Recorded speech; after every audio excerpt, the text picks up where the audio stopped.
Hello and welcome to The Subtle Way with me, Anna Barker. So today this is a little bit more for the ladies, and I want to talk about hormonal balancing and releasing a little bit of stress, pain and tension when we're in the midst of one's flow. So this is a particularly challenging time for me. I have been dealing with a bit of a health issue around my menstrual cycle, and if you're on my newsletter, you would have had a bit more information on this. So I don't want to go into it too deeply here, but it has been a little extra challenging in those days. And so it has a big effect of making me feel extremely flat, tired, terrible migraine headaches. I also had been going through this over the weekend, so I also attended a funeral. So emotions very high, and so that's a little bit extra going on as well with having the menstrual cycle within this period of also being very emotionally challenged and charged at the moment.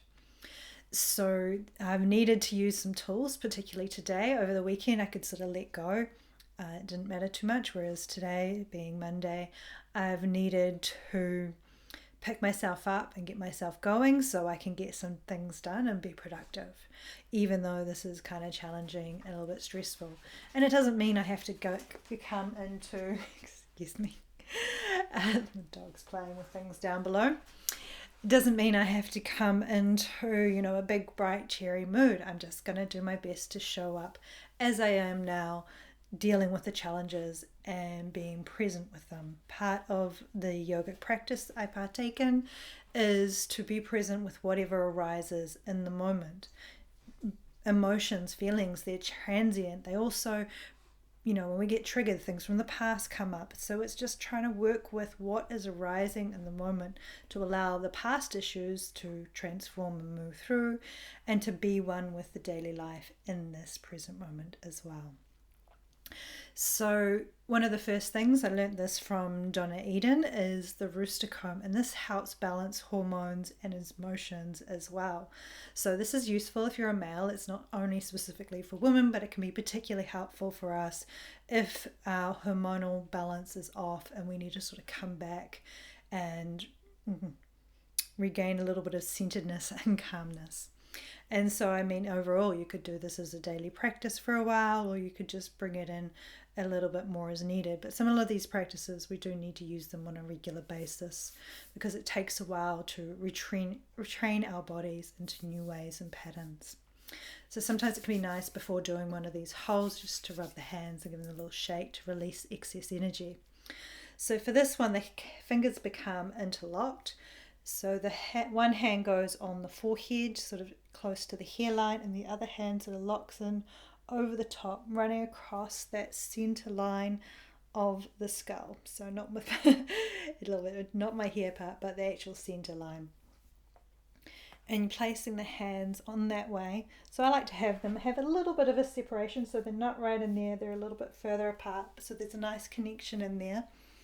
And that, just holding them in that position for at least a couple of minutes, and you can do it for longer, and you're connecting with liver points in the forehead and other points across the gallbladder on the top of the head.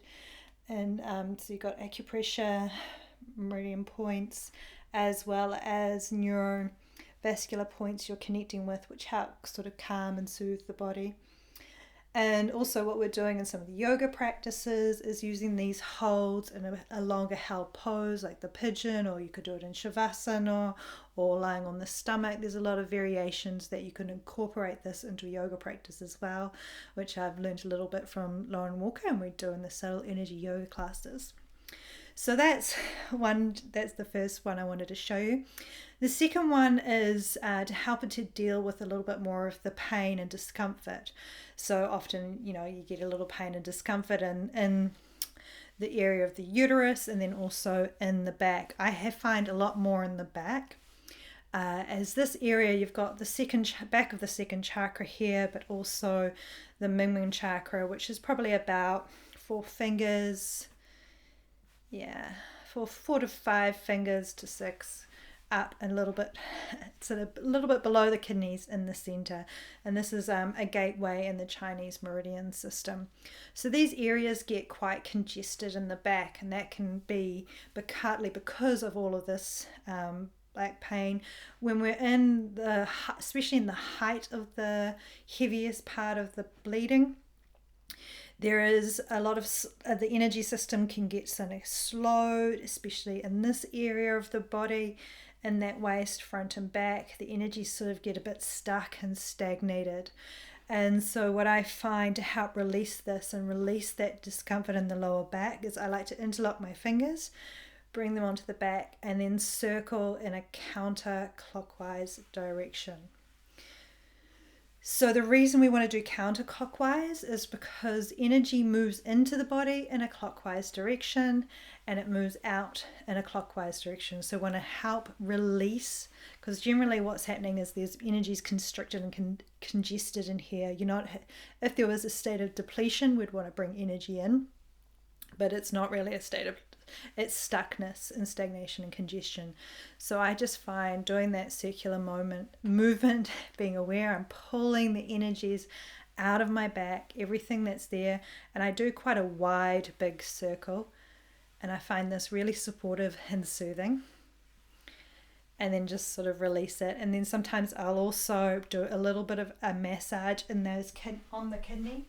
So I like to use my knuckles, bringing either side and giving a nice deep massage into the kidneys. This helps stimulate also because they help with the filtration process of the blood as well. And then just being able to wipe that off. And I might do that a couple of times on the heaviest flow. And then I'll reach a point, and when I've done it the last time, there's sort of a sense of lightness in that space.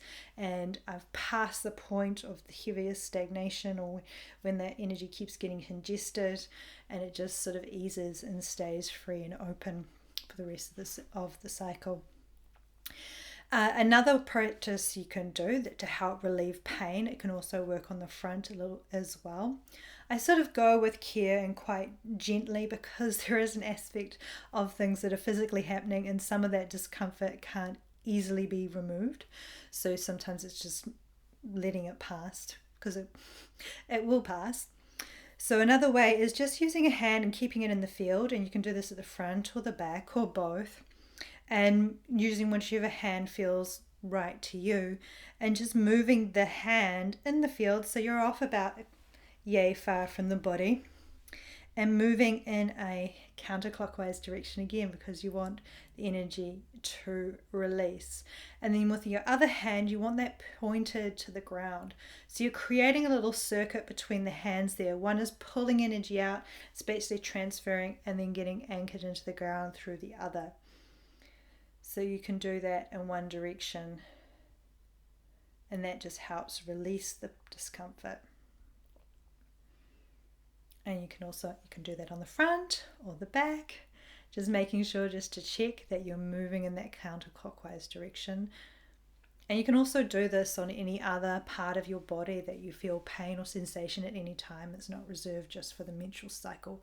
But these are just really handy techniques that can help relieve some of the symptoms of what you're going through in the moment, and just help you to settle and stay calm and get a little bit more back to center. All right, well, that's all I had to share with you today. So thank you very much for watching. Please like, subscribe, and share. That would be greatly appreciated. And have a beautiful day.